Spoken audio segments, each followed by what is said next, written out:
ಭಗವದ್ಗೀತೆಯ ಮೊದಲ ಅಧ್ಯಾಯ ಅರ್ಜುನ ವಿಷಾದ ಯೋಗ. ಕೌರವ ಮತ್ತು ಪಾಂಡವರು ಕುರುಕ್ಷೇತ್ರ ಯುದ್ಧಕ್ಕೆ ಸಿದ್ಧರಾಗಿದ್ದರು.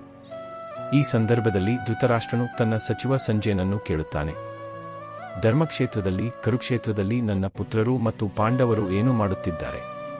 ಅದಕ್ಕೆ ಸಂಜಯನು ಉತ್ತರಿಸುತ್ತಾನೆ, ಎರಡು ಸೇನೆಯು ಯುದ್ಧಕ್ಕೆ ಸಜ್ಜಾಗಿವೆ.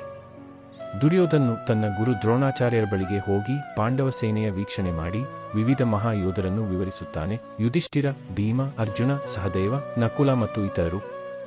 ದುರ್ಯೋಧನನು ತನ್ನ ಸೇನಾಪತಿಗಳಿಗೆ ತೀವ್ರ ಹೋರಾಟಕ್ಕೆ ಸಿದ್ಧರಾಗಬೇಕೆಂದು ಪ್ರೇರೇಪಿಸುತ್ತಾನೆ. ಈ ಸಮಯದಲ್ಲಿ ಶಂಖಗಳು ಮೊಳಗುತ್ತವೆ, ಯುದ್ಧದ ಘೋಷಣೆಯ ಸಂಕೇತವಾಗಿ.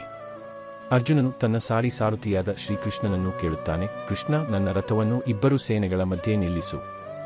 ನಾನು ಯಾರು ವಿರುದ್ಧ ಹೋರಾಟ ಮಾಡಬೇಕಾಗಿದೆ ಎಂಬುದನ್ನು ನೋಡಬೇಕು. ಶ್ರೀಕೃಷ್ಣನು ರಥವನ್ನು ಮಧ್ಯದಲ್ಲಿ ನಿಲ್ಲಿಸುತ್ತಾನೆ. ಅರ್ಜುನನು ತನ್ನ ಬಂಧುಗಳು, ಗುರುಗಳು, ಸ್ನೇಹಿತರು ಮತ್ತು ಸಗುಣ ಜನರನ್ನು ಎದುರಾಳಿಗಳಾಗಿ ನೋಡುತ್ತಾನೆ. ಇದರಿಂದ ಅವನು ಭಾವನಾತ್ಮಕವಾಗಿ ತೀವ್ರ ಶೋಕದಲ್ಲಿ ಮುಳುಗುತ್ತಾನೆ.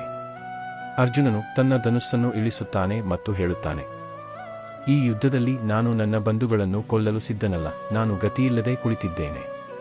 ನಾನು ಧರ್ಮವೇನು ಅಧರ್ಮವೇನು ಎಂಬುದರಲ್ಲಿಯೂ ಗೊಂದಲದಲ್ಲಿದ್ದೇನೆ.